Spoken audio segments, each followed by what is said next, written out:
breaking down the tide. Every wrong, every right. Got the insight, fire, and the Bama pride. When the Crimson's on the line, we alone for the ride. Bama voices on the call, we gon' break it all down. Roll it up. From the rumble in the trenches to the kings of the crown. Roll it up. Yeah, the tide runs deep and the show runs strong. Jack, Jeff, Trev, keep it rolling all season long. Every snap, every play, every headline drop. If it's Bama on the field, you know we never stop. Fast take, big stakes, tide talk all day. Alabama by CFB, we don't play. Crimson spirit in the air, let the good times flow. Times flow. Roll it up. Only one place to be when you love it. Good evening, Crimson Tide Nation, and welcome to the 45th edition of Alabama Primetime Live from yours truly, Jackson Johnson and Trevion Ware, as it is presented by FanDuel, where you can get the best predictions in the world of college football, NFL, men's and women's college basketball, UFC, NHL, and NBA basketball.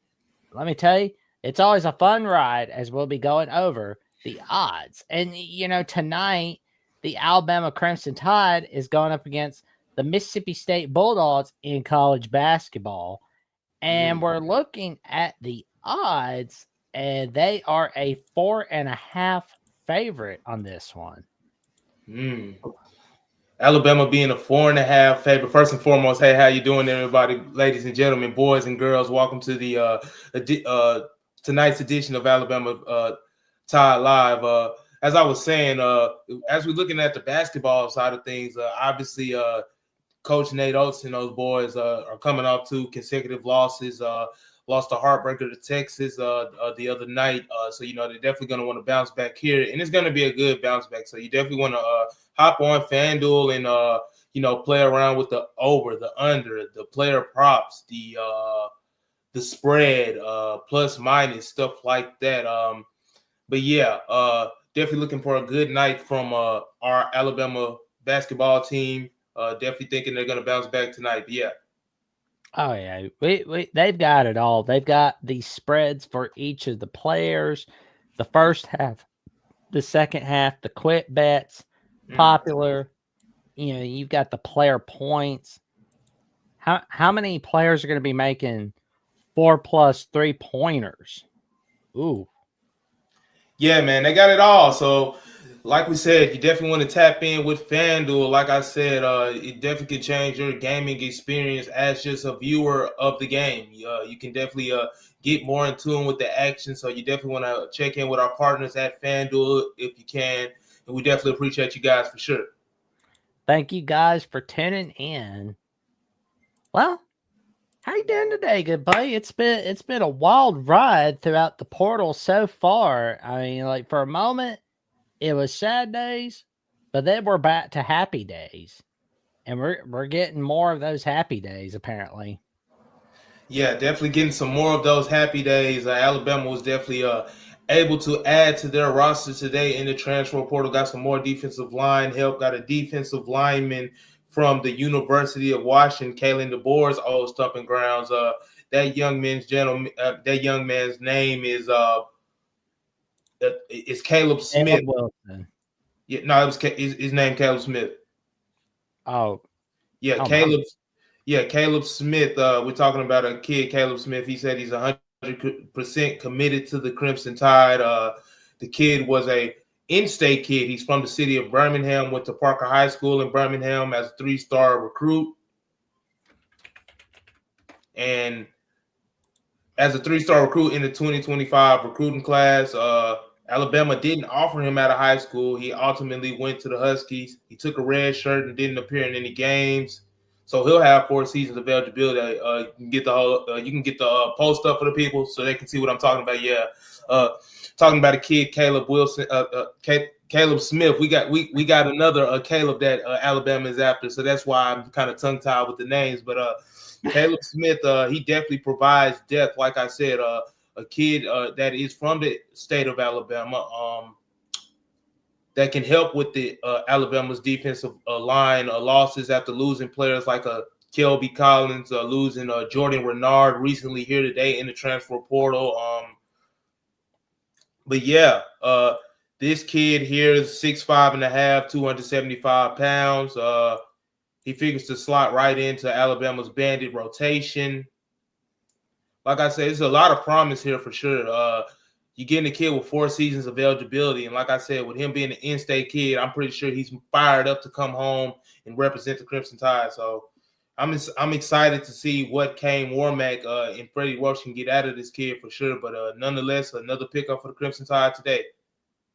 Yeah, I mean, it's a huge win for him just like looking at it, it's exciting to see what we're getting for the portal. And you said yourself, like, we need some defensive linemen. We got them. We got some defensive linemen. Like that was one of the first things you said Alabama needed for the portal. Yeah, man, it's all about defensive linemen as well. Yeah, offensive linemen and defensive linemen, man. It's all about the trenches, man. We saw that versus Indiana. We saw that several times throughout the Crimson Tide's season, their inability to run the football. Yes, they were able to create pressure on the defensive side of the ball, but that's where football games are won and lost. The trenches, man. You got to have the trenches right. And obviously, like we said, this kid did not play at Washington, so we're going back to his high school film in his days at Birmingham at Parker High in Alabama. This kid has a relentless motor. He's able to play inside and outside. He's able to rush the passer and squeeze those lanes. He looks like he's a very violent tackler. You can line him up on the left or right side. So he looks like he's going to be able to slide right into that bandit rotation for Coach Womack and Coach Freddie Roach. So, and he has a lot of raw, untapped talent because, like we said, he didn't play at Washington. So nobody has seen him on the college level. So it'll be interesting to see how Alabama can get him acclimated to the system this offseason and, get him in those get him in the weight room and stuff like that, because that's probably a big reason why he didn't see the field in his freshman season in Washington. So, but this is almost like getting a player out of high school. So, this is almost like a high school signing because, like I said, the kid didn't play at the collegiate level yet. So, it's a lot of untapped potential, a lot of untapped talent. But I'm trusting his coaching staff can definitely get it out of him. There we go. Yeah, he's like he's just going at those running backs, man. He's just cheering them up big time. Yeah, man. Especially we saw on film running backs trying to get by him. It's not too many people going to get by him at 6'5" and 270 pounds. So if he can just get there from a weight standpoint and show some improvement there, I like his chances of definitely contributing to the side, whether that's on special teams or just being in the rotation. But Alabama definitely gonna have a spot for him with we not knowing what Yonce Pierre is gonna do yet, because Yonce Pierre is another underclassman. He led the Crimson Tide in sacks this season with about 9.5. He has a pending decision to make. The NFL deadline for underclassmen to make their official entries in the NFL draft is tomorrow. So we'll be having some news on that front pretty here shortly. But Alabama is also after they're not done on the defensive line. They're also after another Caleb. Like I was saying earlier, we might get a double Caleb here. Looking at trying to get Caleb Wilson from Missouri. Wilson. Damon Wilson. Yeah. What was it? Damian Wilson? Damon Wilson. Damian Wilson. Okay. My bad, man. I suck with names, man. Y'all know that, though. But still the same. I know what I'm talking about when I see the player and I see him in front of me. So, but yeah, Damon Wilson, he entered the transfer portal. He has about 1 year of eligibility left. He was a big force against Alabama when they played Missouri and Columbia earlier last season. And he even got a sack on Ty Simpson. Jackson, you can go to the highlights that I sent you. Want to put some highlights on there for the people, so I can stop talking, let the highlights talk for me. But yeah. Yeah. Because I believe I got them somewhere. Yeah, because they're. Yeah, because Damian Wilson, he was one of the most he had he was top 5 in sacks in the SEC this season. He had I think he had double digit sacks. I think it was around 9 or 10. I'm not sure. I don't got the numbers in front of me at the moment. Not 9.5. Yeah, 9.5 sacks, 9.5 sacks. So you're getting a player that can come in and contribute immediately. Literally, that's him versus Alabama right there, sacking Ty Simpson. Can they see that? Can we get a little bit closer for the people? Yeah, but they can see it right there. That's him beating former Alabama tackle Wilkin Formby, who's with Texas A&M now. So he has some familiarity going against Alabama before. So we definitely want to get this kid on our side. This is a power rusher. This is potentially can be NFL potentially a first rounder. Maybe it depends on how he just develops, but he has a lot of interest around the country. A lot of people are trying to get his services in the transfer portal, all the big name schools like a Texas, like a Georgia, like a Ole Miss and stuff like that. So Alabama's in the running. It's going to be interesting to see what his asking price is, because that's what it's all coming down to. These players are asking for a premium and stuff like that. It'd just be interesting to see if Kalen DeBoer, Alabama's general manager, Courtney Morgan, and Freddie Roach and Kane Warmack. It'll be interesting to see what they're willing to give this kid. But the production is there. You can slide him right in there, and he can be a day one starter for the Alabama Crimson Tide on their defensive line. So I'm hoping that they can definitely get him for sure. Yeah, I mean, and when anybody that watched Damon Wilson this season from the Missouri Tigers, he played a huge part in Missouri keeping it close against Alabama, like one of the hugest parts for Missouri, but also he played a pretty huge part against South Carolina this season. And I can tell you that is not a guy I want on my bad side. I do not want to make him mad. Yeah, we just saw him take down Ty Simpson. That kid is a game wrecker. What is he, 6'4" and a half? What is he, Jackson? 6'4", 250 pounds. Yeah. 6'4", 250 pounds. Like I said, this is a plug and play type of player. You can put him directly on this defensive line. He can drop back. He can drop back in coverage a little bit, but I'm pretty sure Kalen DeBoer and Kane Warmack, if they can get this kid here, they're gonna want to pin his ears back and send him after the quarterback. So you definitely want to get as many pass rushers as you can in that Alabama defensive front. And Caleb, I said Caleb again. Damian Wilson is definitely one of the top pass rushers on the market. So it'll be interesting to see what Alabama can do to get his services. He's supposed to be. He has mutual interest with the Crimson Tide as well. But like I said, there's also other teams gunning for his services. So it'll be just interesting to see what his asking price is. That's probably what it always comes down to, the same things with these kids. Who can give them the biggest bag. Not saying Damian Wilson is like that, but that's pretty much what it comes down to with these kids. So you definitely want to just wait and see. But we'll see. We will, that's for sure. And we still need another offensive lineman, but this guy's name is Dara Adeyemo from Nigeria, who is from Buttnell. And one of the places they was getting offered was by Alabama, of course. And he was thanking them for offering him, and he was thanking Auburn for. And we'll go ahead and show you the social media right quick. So, yeah, he's not going to Auburn. Bye, Auburn. Yeah, he's got Bama. Okay. I'm not gonna make fun of cows, so yeah. We're not gonna make fun of these schools right now, because it's the off season. We give everybody grace right now. You got schools like Bama, South Carolina, Kansas, UConn, Rice, Fresno State, and we turning on the film right here. He played at a lower level at Bucknell, but he's a disruptor. He's not a disruptor. He's like a brick wall. You see the agile. You see the his ability to be agile and just man that tackle spot down, and he can definitely bring a lot of experience to an inexperienced Crimson Tide offensive line, which we will start breaking down later. We're going to break down the projected starters based on who we have in the room right now. But this kid, What was his name? Because he got a funny name. He from Nigeria. I don't know about Dara Adeyemi. Yeah, Dara Adeyemi. He definitely is a plug and play type of player. He can potentially that last part of his last name sounds like Yuzma's cousin from Emperor's New Groove.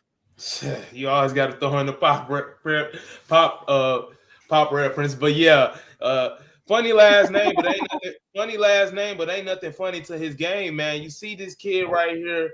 He creates a stone wall for his quarterback every time. They get no pressure. You see his quarterback is able to go in his direction. I mean, go in his direction despite the other offensive linemen and stuff like that. He's mauling cats at the second level and stuff like that.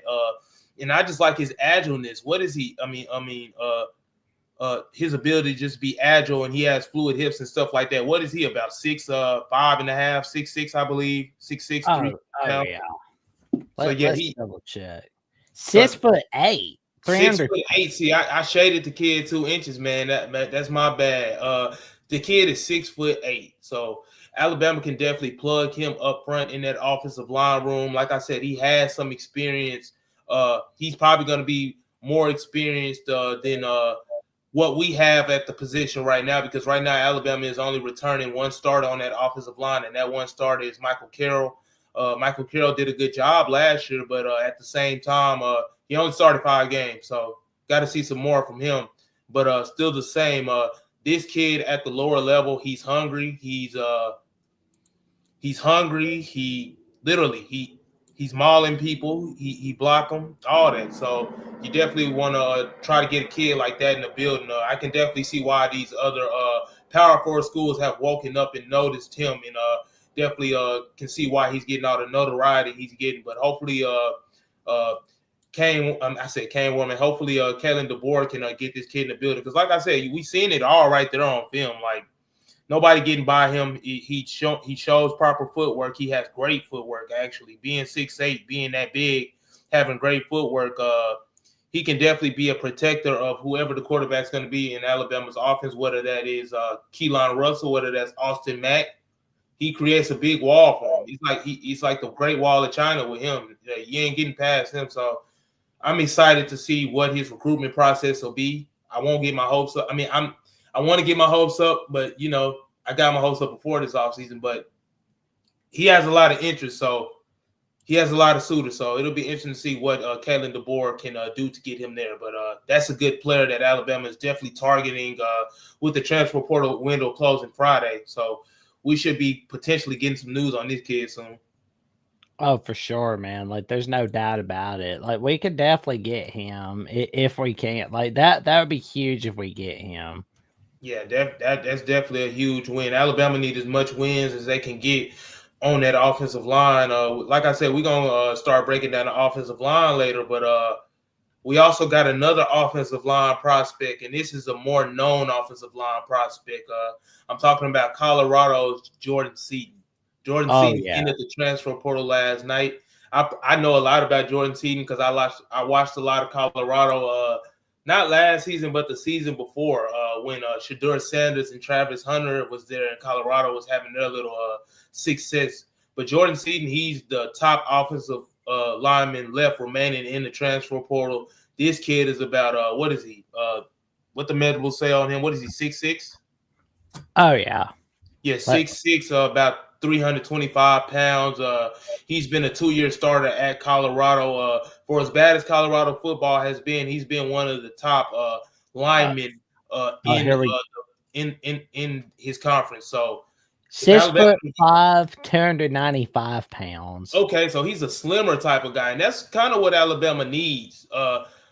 Slimmer type of guys, just to be able to pull, to stunt, to get those guys out in space and go to the second level, because Alabama had a tough time with that, with having some heavier set guys on that offensive line this past season, like a Caden Proctor and stuff like that. Those guys are just heavier set with their bodies and stuff. But Jordan Seaton, this cat, he's light on his feet. As we can see, this is some tape from him at Colorado last year.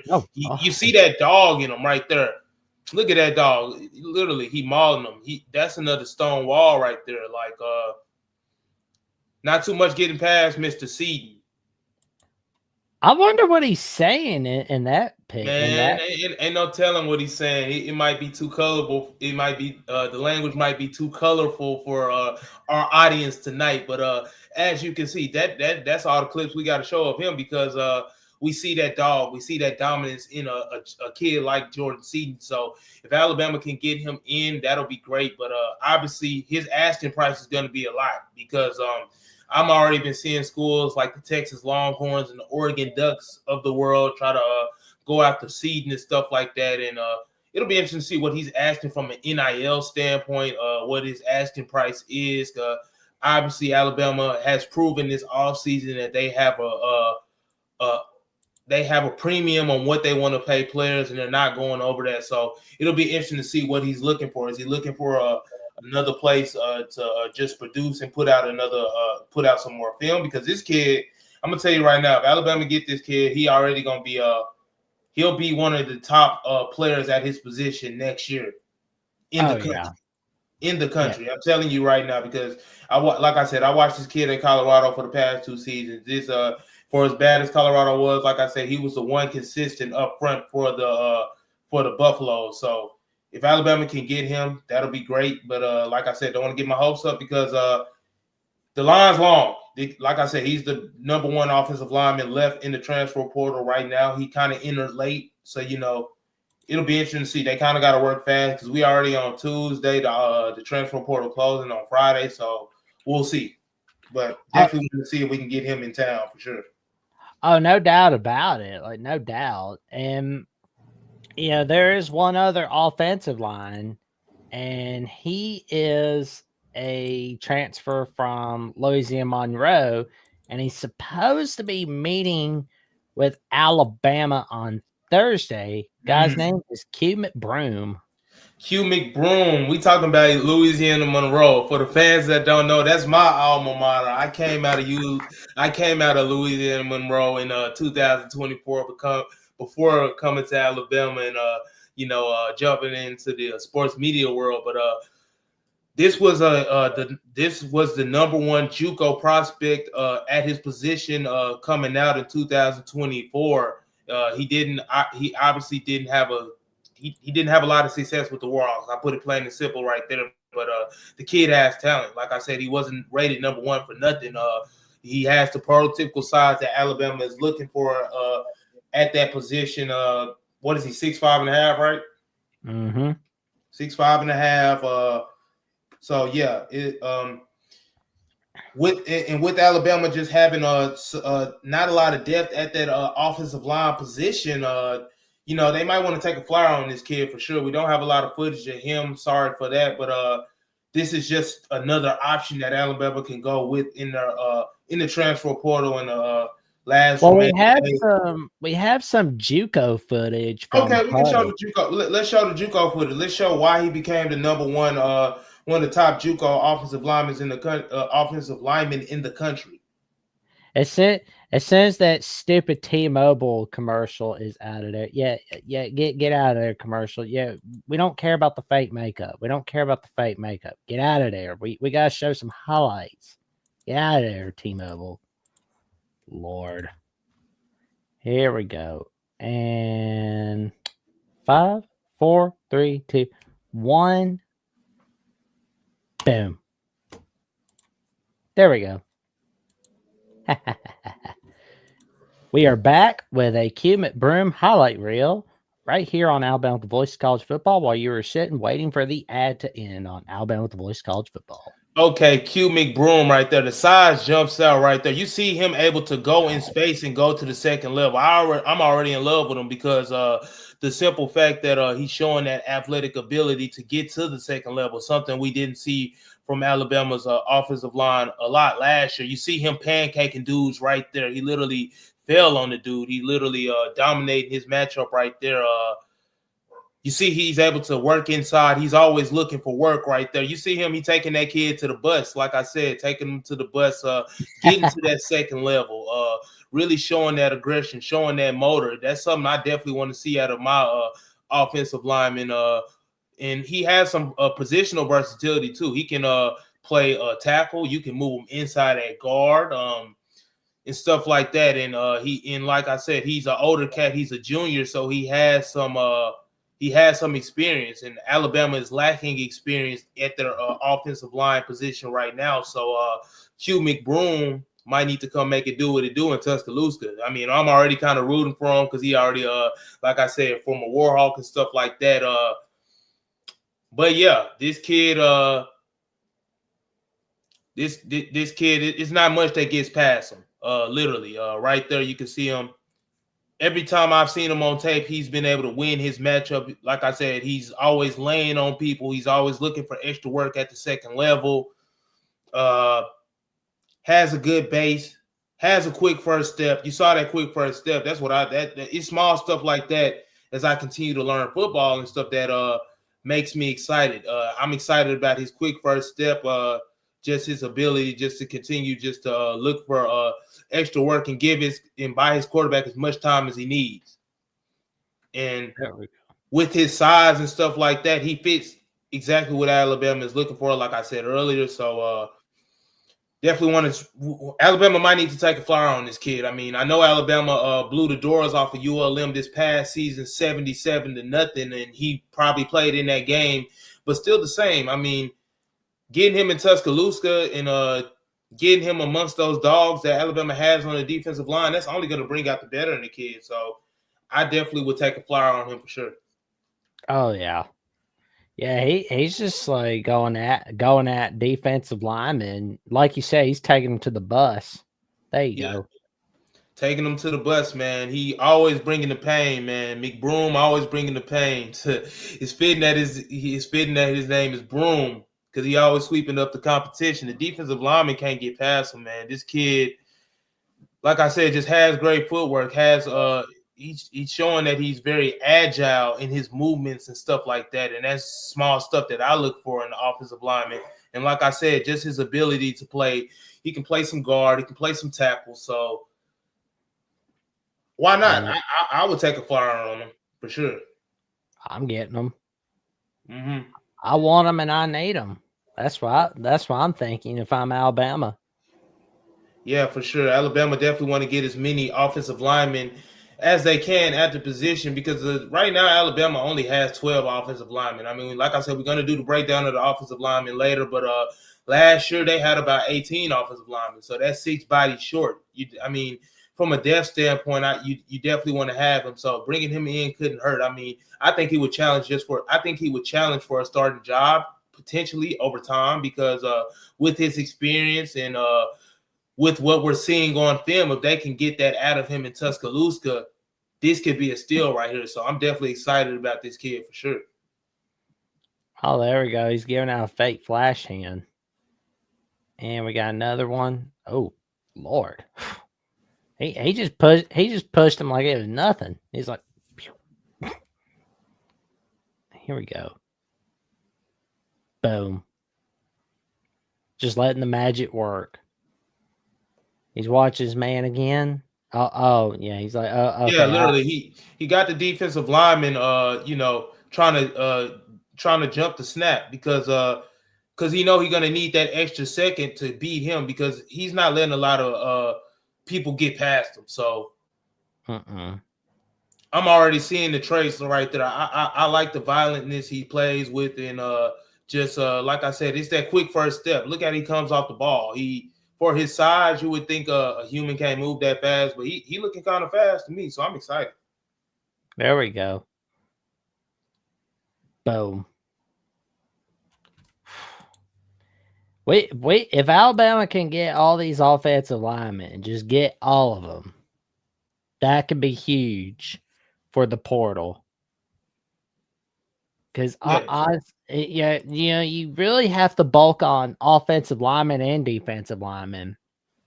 Because I mean, having a star player is nice, like having, like Texas is laughing at Alabama for sure, but if Alabama is really bulking up on offensive linemen and defensive linemen for the next 3 to 4 days, I think Alabama can really have the last laugh in the regular season. Yeah, for sure. Like I said, but it'd be interesting to see what Alabama can do as they continue to fill out that roster. Can you go to the portal updates just to see what we have? Just what we have signed. I think we have about 11 players signed so far, but of course we have to see. Let me see. Yeah, I think it's on Bama perspective. Yeah, I got you. Yeah. Right here. Bro. Yeah. Here we go. Man, I got so many. I swear. Here we go. Transfers. Yeah, because we've got it. Because they've updated since they've added it, of course. Yeah. Here we go. Yeah, because I'm excited about what we're gonna bring to the table for some of these portal editions, and yeah, it's gonna be interesting what happens. There it is. From 3 hours ago. Here we go. And I thought there it is. Ty Haywood, and yeah, we're going over the years of eligibility of the rest of the transfers for this season. Ethan Stangle, the long snapper's got 1 year. We've got 1 year of Caleb Woodson. Devin Tompkins, 1 year. Bingley Jones got 2 seasons of him. And we can get some good seasons with Haywood and Strayhorn. Yeah, definitely can get some good seasons with Haywood and Strayhorn. A lot of eligibility left there. I think those guys have about 4.5 years of eligibility. And plus, like I said, I've said it on the show many times before. Strayhorn, I think Strayhorn and Carroll are going to be a seamless fit just because they played some high school ball together at IMG Academy. Haywood as well has some familiarity with Carroll. So getting those guys together and just gelling them up, it'll be definitely interesting to see how those guys can work together. But I'm already excited about Strayhorn in particular just because he's already worked with Michael Carroll. So I know there has to be some synergy right there between the two. But just to wrap up this Alabama the signees that they have so far. We got it's a lot of good pieces in that in that class so far that we have. The player I'm most excited about would probably be Noah Rogers, maybe, or Noah Rogers, the receiver that they got yesterday, or it would be or Lorcan Quinn, just Lorcan Quinn, the kicker from Marshall. Just his ability to kick the ball from 50 yards away, and him already holding the Marshall school record, as we stated yesterday. He can be a weapon in special teams for Alabama, and if not a weapon, he can provide a competition to Connor Talty. So I'm excited about those two there, but still some work that Alabama needs to do in that transfer portal. Just simply because still under roster limits. Like I continue to mention, Alabama needs about 104 to 108 players on that roster. They only have about only having about maybe 83 players now, so we probably need about 17 more players. But it'll be interesting to see. A signing day can play a big factor in that. The high school signing day in February can play a big factor in that. Plus, you can also acquire players outside of the transfer portal once the portal window closes. So it'll just be interesting to see how Kalen DeBoer, how Courtney Morgan, how Kane Warmack, how Coach Grubb, how they want to build out the rest of this roster. I mean, it's still a lot of work to do. You're ushering a new quarterback. You only returning 2 starters on the offensive side of the ball, and Michael Carroll and Ryan Williams. So it'll just be interesting to see what they continue to do in the transfer portal. But chat, can y'all do me a favor? Can y'all definitely smash that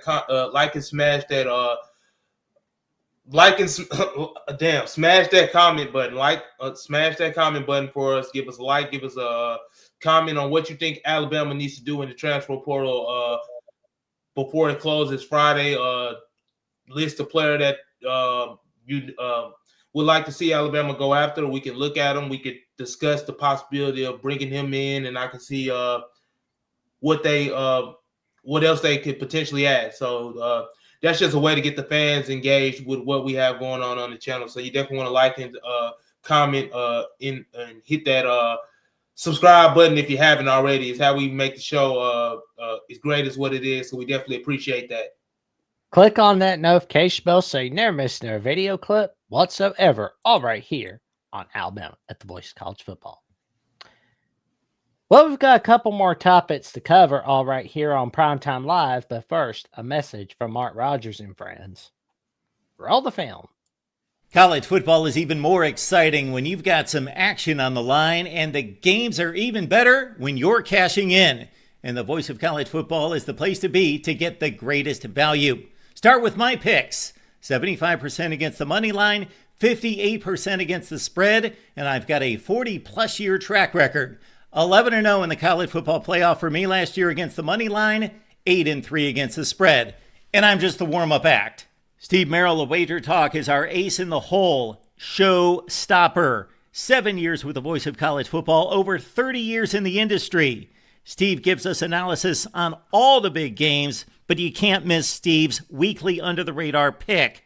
28-12 against the spread the last 3 years. You also get picks from some of our top analysts here at the Voice of College Football, including Corey Bratta, Matt Zemek, and Steve Dace. Check out those numbers. Become a YouTube or Patreon member for just $99 per month. Go to the main channel on YouTube, click join, and then select a betting tier. Do the same thing on Patreon. Make 2025 a winner now.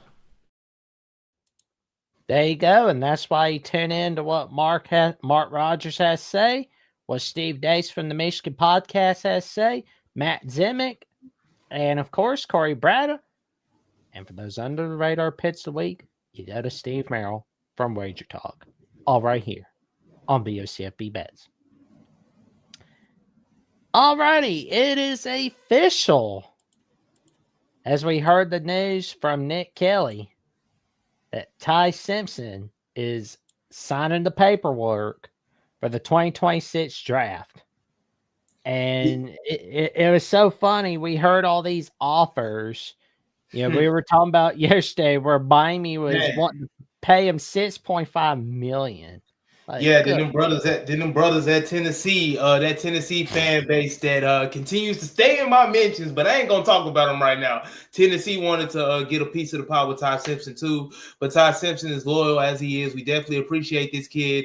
He cleaned out his locker today at the team facility today, said his goodbyes to the staff and stuff like that. So he'll be officially entering the 2026 NFL draft. He's currently slated as the number 3 quarterback in the NFL draft upcoming up. So it'll just be interesting to see from a health standpoint how healthy he can get and how quickly he can get healthy before the pro day. But overall, I just thank Ty Simpson for what he did for the program.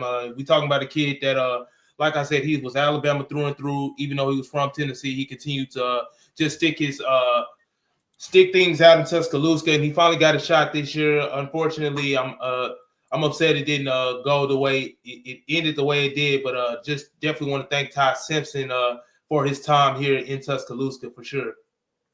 Yeah, I mean, I'm crossing my fingers that the Rams will get him. Yeah, because you could just sit behind Matthew Stafford for 2020. Yep, and then get some shots at the 49ers, get some shots at the Seahawks, and just kind of beat up on the retirement home of the NFL, the Arizona Cardinals. Like that. Yeah, but it'll just be interesting to see where Ty Simpson falls in the draft because, I mean, he was kind of banged up at Alabama. He had some elbow bursitis going on. He had a fractured rib that ultimately ended his season. He had just some underlying injuries that a lot of people don't know about. But I definitely think Ty Simpson has a good chance of going in the first round because you got to think about his situation. No other quarterback in college football shouldered what he had to shoulder, leading the Crimson Tide offense without having a run game. obviously he had a new offensive coordinator. Some of the drops that we had in our receiver room, and just the inconsistencies Alabama had on their offensive line. So it'll just be interesting to see what Ty Simpson does at the pro day and stuff like that. But I'm already knowing he's gonna ace the combine in the combine as far as meeting with teams and sitting down with teams, because I can tell you right now, a lot of teams are gonna fall in love with the demeanor of this kid, because Ty Simpson, whatever you say about that kid, he always come to work. That's one thing I know for sure. I know 15 gonna give me his best every time. So I'm definitely just excited for Ty Simpson's future overall. I'm excited for his dad, Coach Simpson. His dad been with him every step of the way throughout his career. His dad's a coach at Tennessee Martin, head coach at Tennessee Martin, and I think that gives him another plus, because he's the son of a coach that the son of a coach that coached college football. And so, we already know he got it upstairs. It just depends on what team can give him that chance. But like I said, I definitely think he's going to be probably the third quarterback taken. But I'm excited for Ty Simpson in his future for sure. Yeah, no doubt. And, I'm wondering what's going to be happening if he does go to Pittsburgh. But, of course, that all depends on who's going to be the new head coach. And it's like, oh yeah, my God, man. Mike Tomlin, not the head coach anymore. Like that. That's kind of like. Yeah, I bet this is how it felt when Bill Cowher wasn't the head coach anymore, or Chuck Noll wasn't the head coach anymore. It's just kind of something for you to have to sink in, like for the Steelers, and what the new era is going to look like. But I will say, whoever is the new head coach of the Steelers, they're basically going to be taking the most stable job in the NFL, because there's been like 3 head coaches from 1969 to now. From a roster standpoint, I kind of argue that. I kind of argue back with you on that, because obviously we saw Mike Tomlin leave after 19 years, and you mentioned Pittsburgh being a spot for Ty Simpson potentially to land at with Aaron Rodgers. I believe Aaron Rodgers is going to go ahead and retire, because Mike Tomlin already gone. There's no point in playing for another head coach at 42 years old. So I kind of don't like the Steelers fit for him, because I think Ty Simpson needs to sit, because like we said, he only started 15 games at the collegiate level. So I think he still needs some polishing, similar to how Jalen Milroe is getting that polishing now in Seattle behind Sam Darnold. But it'll be interesting to see where he lands. I want to see him land in a situation similar to like a Jordan Love. I remember Jordan Love. You mentioned on the show yesterday, Jordan Love was probably the number 26 pick back in 2020. Yeah, 2020, yep. And he sat behind Aaron Rodgers for those years before Aaron Rodgers. People were smack talking about the Packers doing that, honestly.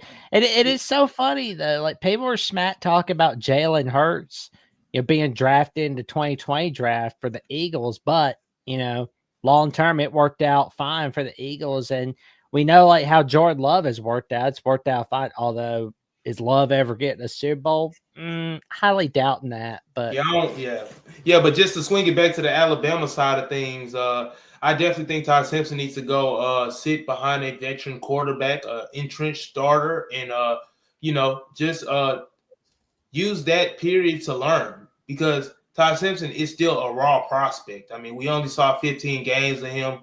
I know he learned a lot at Alabama, so I know he got it up there, but you still got to do some learning at the NFL level. So it'll just be interesting to see where he falls. Like I said, Mel Kiper got him as the number 3 quarterback in the NFL in this upcoming class. So that range will probably get him probably like in the mid to lower 20s, or I'm thinking the sweet spot for him could be pick 34 on day 2 of the NFL draft. But we'll see. Because a lot can change with the draft process. I think he's going to have a strong draft process leading up, just meeting with those coaches. And like I said earlier, they're going to fall in love with the demeanor of Ty Simpson, because Ty Simpson is Ty Simpson is loyal. He's a hard worker and stuff like that. So, like I said, I'm just excited for his future overall. Definitely want to thank 15 for everything he did in Crimson for sure. And with that being said, just a new era of Alabama football. We're getting ready to move into with the spring battle of Keelan Russell and Austin Mack, who's going to win that. Kalen DeBoer going into his third season, ushering the new quarterback. But it'll just be interesting to see what happens. I mean, that's what we're here for. We got it. We're going to be here all off season talking about it. That's kind of all we got to talk about. I'm going to be writing about it. But yeah, but it'll just be interesting. It'll be interesting to see what happens. But best of luck, best wishes to Ty Simpson and his family for sure. Thank you, Ty Simpson. Agreed. And my advice to Ty Simpson is whatever Mel Kiper says, good or bad, don't let it get in your head. Do not let it get in your head. Don't be like Jimmy. Don't be like Jimmy Clausen and Shedeur Sanders, where Shedeur Sanders thought it was we ain't even gonna talk about Shedeur because I got a different views. I got a different a view about Shedeur than you probably, but you don't got to worry about that with Ty Simpson. Like I said, Ty Simpson, everything from the neck up, he's got it. He got everything you want in the quarterback from the neck up. It'll just be interesting to see how he heals up from a standpoint with his medicals and stuff like that. How he looks at the pro day and stuff like that. Who his receivers will be at the pro day. I mean, I know he's gonna have Jeremy Bernard, and Ryan Williams throwing to him at the pro day, similar to how Jalen Miro had his pro day last year set up. I was at that pro day, by the way. But yeah, you're getting me excited about what we're going to talk about when we get close to the NFL draft. It's going to be fun. Yeah, we're going to be talking about it all off season. So like I said, you definitely want to like, comment, and subscribe. Hit that, hit those buttons. Also, leave possible destinations in the comments on where you would like to see Ty Simpson go. Oh, yeah. I'm still looking at the NFL with the quarterback situation looking like at every team. I was very critical of where Jalen Miro went last year just because I interviewed him so many times. And, he became one of my favorite players. Like he was a polarizing player among fans, but I knew how real Jalen Miro was. So, I didn't I was excited to see where he landed, and I was happy to see that he landed with a franchise that has structure like the Seattle Seahawks. So I'm hoping the same thing for Ty Simpson. There you go, man. And that's why you like, comment, subscribe, click on the notification bell to Alabama at the Voice of College Football so you never miss another video whatsoever. All right here. Hey, hold on, Jackson. I got to get my charger real quick. Give me a second. Yeah. All right, man. I'm still hearing you, though. Yeah. And, we've got 26 people watching on X. Come on over to Alabama with the Voice of College Football and join us all right here on the YouTube channel of Alabama with the Voice of College Football. And we've got more magic coming your way on Alabama with the Voice of College Football. We've got plans all over the place. We are now 86 subs away from that magic number of 3,200. Let's get the 3,200 subscribers. Like that's huge. Thank you guys so much for helping us get closer. We appreciate all of you for tuning in. Like we want to thank you so much for tuning in. Like thank y'all so much. Yeah, we definitely appreciate y'all for taking time out of y'all evening. Y'all could be doing anything. So definitely appreciate the eyeballs we got watching for sure. Hopefully we can grow that audience as we move forward this off season. But we're going to be here for y'all. But yeah, another thing I want to get into, Jackson, looking at this Alabama offensive line. I mean, Alabama's still doing work in that transfer portal. But Alabama has about 12 offensive linemen. That ain't enough. We need more. So with that being said, it'll be interesting to see what they do in the transfer portal. But this is kind of the rundown from Nick Kelly on Twitter. He did a good rundown of what Alabama's projected offensive line is going to be looking like. And I kind of took heed to that, and I wrote a good story today. I believe it's good. I don't know if y'all think it's good. If y'all want to find out about that story, y'all can go on my page, read it. Jackson go pull it up here in a little bit. But Alabama's offensive line, what they have to work with, projected offensive line is looking like right now. What is it looking like? The more you're saying, like when you're saying like it might not be good, but that means it's really awesome. Like that. That's why we call but Trevion the Terrific, man. Like he's a magician. Like he's yeah. But I gotta be humble. I let the people talk for me. I ain't gonna do no talking. But when you look at Alabama's projected offensive line, it's way too early to project because it's still 2020-26. But they only returned one starter in Michael Carroll. Michael Carroll, he kind of took over for Will Conformby last year at that tackle position. Will Conformby had his struggles. Now he ain't in town no more. Good riddance, but whatever. A lot of Alabama fans echo that same sentiment. But looking at Alabama's offensive line, they're projected to start Jackson Lloyd at left tackle. They're projected to start Will Sanders at left guard. They're projected to start Caden Strayhorn at center after Parker Brailsford took his talent to the NFL. They're also projected to move Michael Carroll inside at that right guard position and make some space for the new addition that they signed through the transfer portal yesterday. And I'm talking about Cam Hayward from Michigan. So it's going to be a new offensive line up front. It's going to be a new offense, period. So, with Alabama bringing in just pretty much a new everything on offense, it'll just be interesting to see how they do because this offensive line is kind of inexperienced. As I noted in my article, they have about a combined 39 starts between them. Alabama still has some depth on that offensive line as well. They return Casey Poe. They return Casey Poe was what was he? Casey Poe was he was a reserve offensive lineman last year. They also returned Mark Weldrip. He's also another reserve and stuff like that.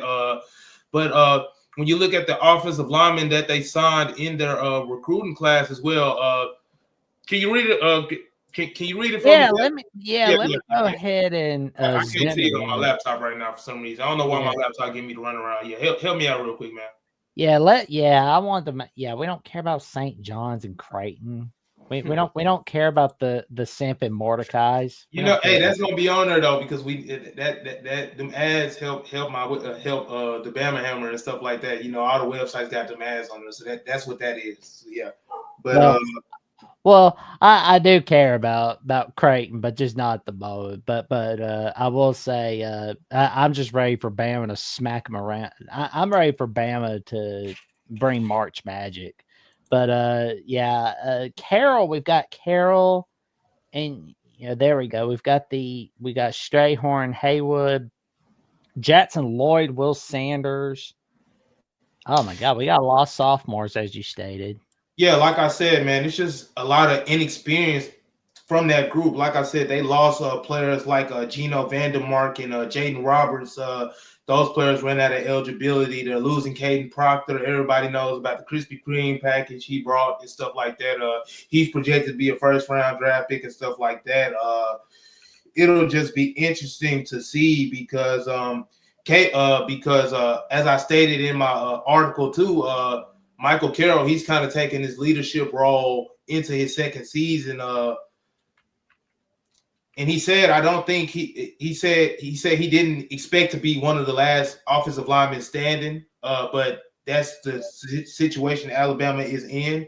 But he's embracing that. He's embracing being a leader in his second year. And he was one of the pleasant surprises on Alabama's offensive line last year. So if we can just get some more starts under his belt, I'm pretty sure he can round into a good player. But also Alabama also brings in four-star guard Chris Booker. They also bring in four-star guard Jared Dowdy. Then they bring in four-star Bryson Cooley, three-star Bear Fretwell, and their JUCO signee Tyrell Miller. And Tyrell Miller might be the most experienced player at the position because he's a JUCO transfer. So he's a junior. He's about he's a junior and dang, I don't know why I'm tripping. Let me see. It's all good. Yeah. But like I said, with him being the highest class, with him having the junior status, he's the oldest lineman in that room. So that just paints the picture of how young this Alabama offensive line is. So Kalen DeBoer and Coach Kapovich and Ryan Grubb, they're banking in going on you. So it's going to be a lot of development this offseason in the transfer portal. I said this offseason at practice with the 12 offensive linemen they have. Of course, they still need to add bodies through the transfer portal. We already mentioned some of those potential adds earlier in the show and stuff like that. But, either way you look at it, it's going to be a new offensive line altogether for whatever quarterback back there, whether that's Keelan Russell, whether that's Austin Mack, it's going to be a new offensive line. So Alabama fans kind of need to brace themselves for this as they undergo changes and stuff like that. But it'll just be interesting to see how that group rounds out. Like I said, them only having 12 offensive linemen and only having 39 combined starts, that's not enough. That ain't enough, man. So they got to definitely get some more bodies in the room at that position, in that position group. So Alabama, I can tell you now, they're not done in the transfer portal up front. Like I said, and that was pretty much the story of Alabama's season last year. They weren't strong enough in the trenches. They weren't consistent enough in the trenches. And, that's what wins football games. That's what wins and loses you football games. How consistent can you be in the trenches? So with that inexperience and stuff like that, with them being so inexperienced with the 12 linemen they have, I kind of would like to see them bring in a veteran, similar to how they did last offseason when they brought in Cam Dewberry. I just want to see them try to bring in some type of veteran earlier. What was the dude from Bucknell? Because that's who I'm kind of settled in on. I want the dude from Bucknell. I forgot his name. He Nigerian kid. He got a difficult last name. It's a tongue twister for me, so I don't even want to try to say his name right now. So I'm gonna let you take a crack at it, Jackson. Dara Adeyemi. Yeah, Dara Adeyemi. I mean, like I said, he played at a lower level, but if you was watching us in the show earlier, the tape speaks for itself. Obviously, I've been advocating for Alabama to try to get Jordan Seaton from Colorado, but I already know that price tag might be too high. I already been seeing Oregon and Texas. I already have interest in stuff like that, and Alabama already has a premium on what they want to pay players and stuff like that. So if they could get Jordan Seaton, that'd be great. But I ain't gonna get my hopes up too much. But at the same time, it's still a lot of veteran offensive linemen options that they can look for in the transfer portal. So we'll definitely be keeping you guys updated on what type of names I hear, what type of name Jackson hears, what we see on the TL, what my guys at the Bama Hammer, what they're hearing, and stuff like that for sure. But well, and you mentioned in the article about Michael Carroll's dad talking about how his son didn't expect to be the last one. He was talking with Colin Gay from Tuscaloosa News. Yeah, we're going to cover this for the people real quick. Yeah, and he said, but now that he is the last one standing, he's going to embrace that role and lead by example and bring the others along. And, of course, that's not all on his shoulders. And, Mike Carroll said, yeah, you're going to feel a little uneasy. But I told Michael, reassured him that the staff, Courtney Morgan and his staff, are going to acquire quality players and put good people around him. That's a fact. Yeah, so I'm already liking the attitude that Michael Carroll got. He embracing the challenge. Like I said, he was the last one standing. He's the only returning starter up front in that unit. So I'm already liking the attitude that he has. He was one of the more consistent linemen that they had last year. So I definitely could see him in a leadership role next year. Obviously, like the article read, Courtney Morgan is still not done. Kalen DeBoer, Coach Kapovich, those guys still not done scouring the wire for talent at that position. So it'll just be interesting to see who they can bring in. I mean, but I kind of already circled my guys earlier in the show who I would like them to bring in. But Alabama's still not done. I mean, the transfer portal closed Friday, and then you got a high school signing day in February, and then you can always still acquire players. You can always still acquire players in college football after the portal window closes. it'll just be interesting to see what players they're looking for and stuff like that. But I'm definitely loving the attitude Michael Carroll got for sure. Oh yeah, I mean it makes me feel pretty good about where things are heading for 2026 during the off season. Yeah, And even though they got a lot of inexperience, it's just even though they got a lot of inexperience, that still could change. Like I said, still looking for bodies. So, but still going to be a new look offensive line going together to marry up with that quarterback, whoever that's going to be. But that's pretty much that's pretty much the early update on the offensive line group, because I mean, stuff can still change. Stuff can still change tonight, tomorrow, and stuff like that. Could be added four more new bodies. But I'm just saying, we know they're gonna add somebody because it's only 12 players. They had about 18 offensive linemen, 18 to 20 offensive linemen last year. So we lost 5 through the portal. We lost Caden Proctor and Parker Brailsford to the NFL draft. Best wishes to them and stuff like that. But it'll just be interesting what they do. But another thing, I want to also talk about the other underclassmen as well that have decisions to make in terms of whether they're going to go back to school or the NFL draft. I'm trying to see what let me see what Keon Sabb. Huh? Yeah, Keon Sabb still got. You're still looking at players like a Keon Sabb still got to make a decision. Yaze Pierre still making a decision. Me personally, I want Yaze Pierre to come back because the kid had 9 sacks. He broke into his own. So just imagine a full year having that confidence under his belt and stuff like that. We already saw Bray Hubbard return, so we can get Keon. If we can get Keon Sabb to come back, that would be cool. But at the same time, I'm kind of the thought that he's going to go to the NFL. We'll see. I don't know. But definitely want to get back a player like a Yaze Pierre. Definitely want to see also want to see who else? Jackson, who else is an underclassman? I'm trying to see. Let me go on my notes real quick. Hold on, let me see.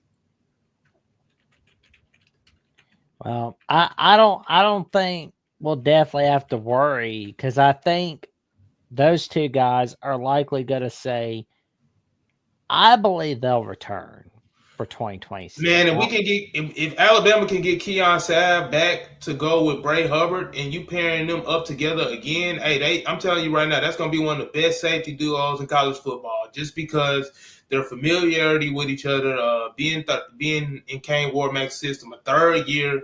If they can get Keon Sabb back, that'd be big for sure. But I'm trying to check the rest of my notes. Alabama. Oh yeah. Yeah, because tomorrow is that general deadline. Yeah, tomorrow the deadline, man. The deadline for all underclassmen to enter the NFL draft. Ty Simpson is already declared. Caden Proctor is already declared. Parker Brailsford is already declared. Yeah, but it's still a lot of unknown there. Still a lot of unknown. There it is. Yeah. Pull it up for me, man, because my notes. I gotta take better notes, see. But still the same. The decision tracker for sure. Let me see. Read that off. Let's see. So for entering 2026, we're obviously going to see Proctor and Brailsford go into the draft. Ty Simpson is going to be in the draft. Keenan, Deontay Lawson, Jeremy Bernard, LT Overton, Josh Cuevas, Justin Jefferson, Jam Miller, Damani Jackson, Nikhil Hill Green, Deshaun Jones, Cam Dewberry, Jada Roberts, Gino Vandermark, Blake Dowd, and Dre Washington, Brody Dalton are all entering the draft. Yeah, they either all entered the draft or ran out of eligibility. So I mean, we pretty much already knew that. I'm trying to think about just some of the other underclassmen that, from an underclassman standpoint, that could potentially enter. That's about it for yet to publicly announce. Yeah, I mean, of course, we're gonna hear some news tomorrow on the Yaze Pierre front. I'm praying right now that we can get him back, because we get 42 back in Kane Warmack's system for a third year, man. He already had 9 sacks, and he started out the year slow. Just imagine him having his confidence under his belt, and he can stay healthy. he could. I mean, I ain't gonna say he's gonna be Will Anderson or nothing, but he can definitely get to double digits because he was already at 9.5 last year. He led Alabama with sacks at 9.5 after the slow start that he had. So if we can get a player like a Yanze Pierre back, like a Keon Sabb back to go along with Bray Hubbard, that would be amazing. But yeah, it'd just be interesting to see what they do. So I mean, we gonna have y'all updated when we find some stuff out. I'm gonna do a better job at prepping my notes because I know I missed some players. I'll like look every time I get on here, right, and then I hop off. Everything that I want to say, it always come right to me when I hop off. So I'm already knowing when we hop off here. I'm already gonna know exactly what player I was talking about. But yeah. Tomorrow is going to be a big day in terms of adding to that roster.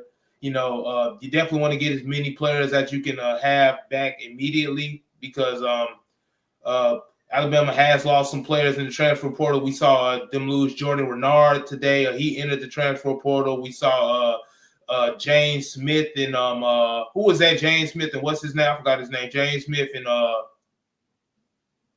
Quay Russaw. James Smith and Quay Russaw went to Ohio State Buckeyes and stuff like that.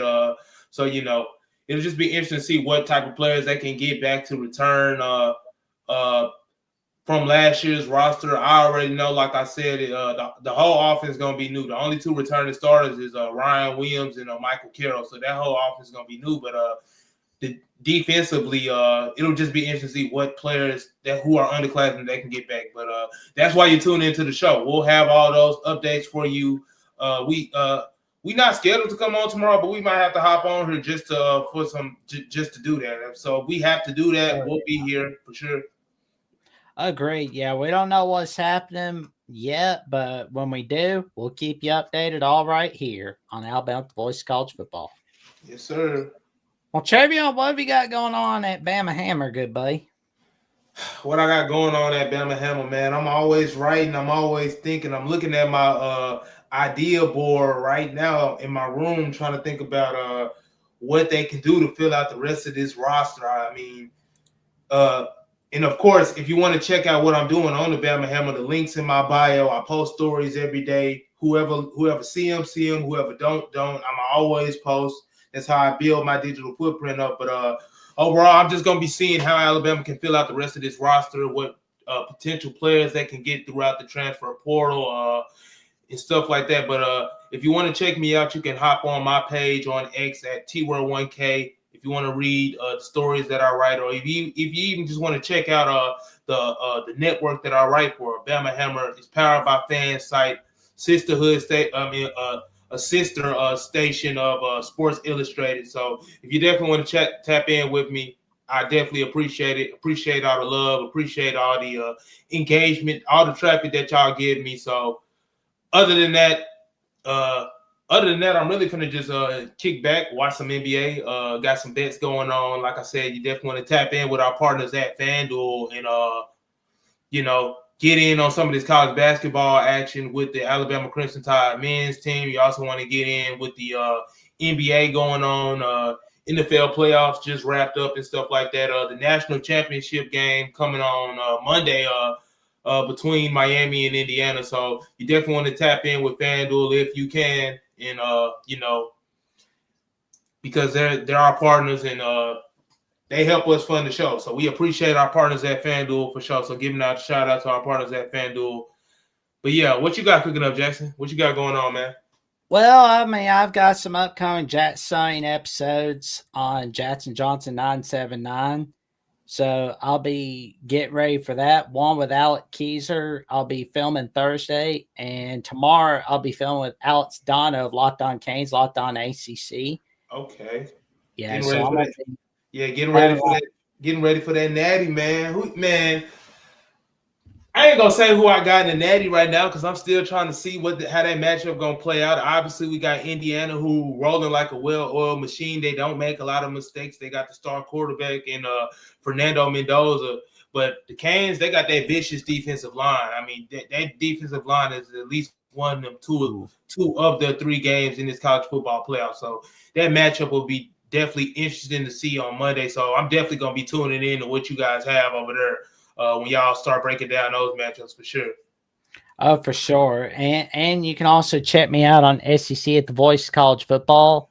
And for more updates, what I've got going on the Jacksonian, SEC at the Voice of College Football, Alabama at the Voice of College Football, and much more. Check me out on JatsVOCFB on /Twitter and on Instagram and Threads at JacksonJohnson543-908.